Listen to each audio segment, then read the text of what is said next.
नमस्कार जोहार सभी साथियों का स्वागत है आपके अपने यूट्यूब चैनल रामगढ़ एडुकेयर में। बड़ी अपडेट है साथियों, झारखंड वनरक्षी प्रतियोगिता परीक्षा से संबंधित कुछ बदलाव किए गए, नियमावली में कुछ संशोधन किए गए और संशोधन करने के बाद जो है नियमावली प्रकाशित की गई है 30 दिसंबर 2024 को। जैसे कि आप सभी को पता है, इसमें दोस्तों रिटेन टेस्ट होता है, उसके बाद में आपका फिजिकल टेस्ट, उसके बाद में मेडिकल होता है।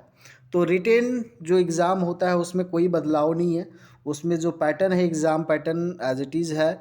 फिजिकल जो टेस्ट होता है शारीरिक दक्षता, उसमें कुछ बदलाव किए गए हैं और जो भी महत्वपूर्ण बदलाव किए गए हैं उनको इस वीडियो के माध्यम से जानेंगे और पीडीएफ आपको हमारे रामगढ़ एडुकेयर के ऑफिशियल टेलीग्राम ग्रुप में मिल जाएगा, तो वहाँ से आप खुद पढ़ सकते हैं। साथ ही जानेंगे कौन आवेदन कर सकते हैं, महिला पुरुष अलग अलग वर्गों के लिए फिजिकल टेस्ट किस तरह से होने वाला है, कितना आपको रनिंग करना है या दौड़ना है, सारी चीज़ें यहाँ पर जानेंगे। बने रहे हमारे साथ। तो संक्षिप्त में आपको बता दें, यह जो नियमावली है यह कहलाएगी झारखंड राज्य अवर वन क्षेत्रकर्मी संवर्ग नियमावली 2024 कही जाएगी। अब यह पूरे झारखंड राज्य में मान्य होगा, विस्तार होगा इसका। देखिए जल्द ही वैकेंसी आने वाली है, तभी तो यहाँ पर नियमावली बनकर तैयार हो रही है, तो वैकेंसी भी जल्द ही आने की संभावना है। अब इस नियमावली के यहाँ पर डेफिनेशंस हैं, तो ये हमें देखना नहीं है और ज़रूरी भी नहीं है।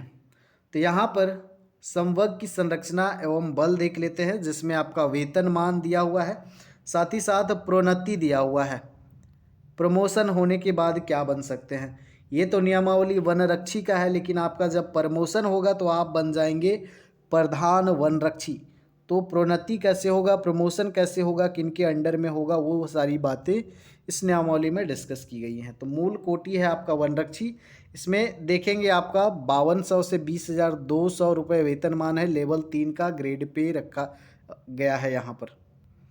बाकी यहाँ पर नीचे देखेंगे, जब प्रधान वनरक्षी बन जाएंगे तो आपका यहाँ पर वही रहने वाला है, लेकिन ग्रेड पे जो है यहाँ पर 2400 का हो जाएगा, लेवल आपका 4 हो जाएगा।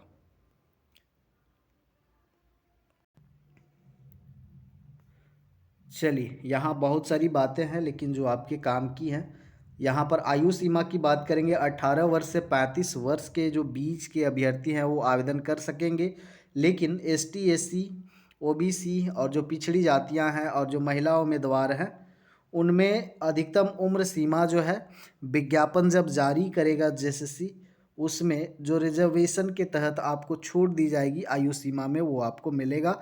और आयु की जो गणना है आपके जो मैट्रिकुलेशन है, मैट्रिक है, उसके अनुसार की जाएगी। देखिए आयोग के द्वारा प्रतियोगिता परीक्षा ली जाएगी, उसके बाद में शारीरिक योग्यता परीक्षण होगा, उसके बाद में मेडिकल टेस्ट का आयोजन किया जाएगा। इसमें 10+2 जो किए हैं वो पहले ही बता देता हूँ। जो योग्यता होनी चाहिए शैक्षणिक योग्यता, ये आपकी शैक्षणिक योग्यता है, तब आप आवेदन कर पाओगे। चलिए तो यहाँ पर सीधी नियुक्ति हेतु न्यूनतम शैक्षणिक योग्यता जो होनी चाहिए आपका, न्यूनतम इंटरमीडिएट या फिर 10+2 इसी को कहते हैं, या समकक्ष होना अनिवार्य है। ठीक है, तो ये है आपका शैक्षणिक योग्यता।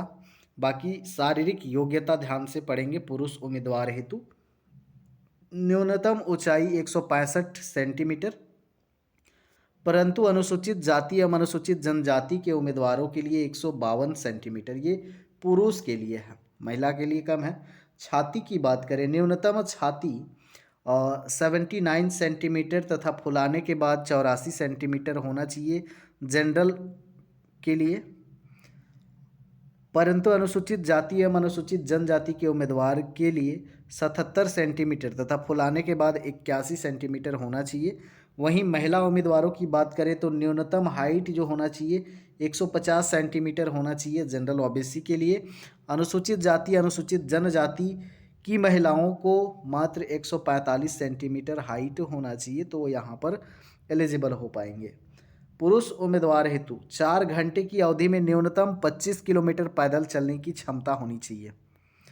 4 घंटे में 4 आवर यहाँ पर चलना है आपको, 25 किलोमीटर आराम से चल जाओगे। वहीं महिला उम्मीदवार की बात करें, 4 घंटे की अवधि में न्यूनतम 14 किलोमीटर, 4 घंटा में 14 चलना है आपको, पैदल चलना है, तो बहुत ही आसान है ये, आप चल सकते हो। नियुक्ति की प्रक्रिया जो होगी इन शॉर्ट में बता देता हूँ आपको।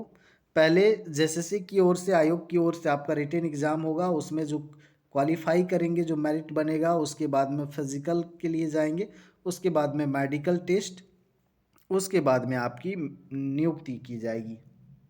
चलिए, तो यहाँ पर बहुत सारी चीज़ें हैं, जो रूल रेगुलेशन बनाया गया है, जो संशोधन किए गए हैं, चिकित्सीय परीक्षण, शारीरिक योग्यता परीक्षण, तो शॉर्ट में चीज़ें आपको बता दे रहे हैं। उधर तो बात हमने करा जो सीधी नियुक्ति होगी विज्ञापन के माध्यम से, वो सारी चीज़ें हो गई। उसके बाद में यहाँ पर अवर वन क्षेत्रकर्मी संवर्ग में प्रोन्नति का पद सोपान, जब आपका यहाँ पर पदोन्नति हो जाएगा, प्रमोशन हो जाएगा, तब का यहाँ पर क्या रूल है देखिए। कोटि आपका 2 हो जाएगा, प्रथम प्रोन्नति का पद कहलाएगा प्रधान वनरक्षी, और यह जो वेतनमान है आपने देखा।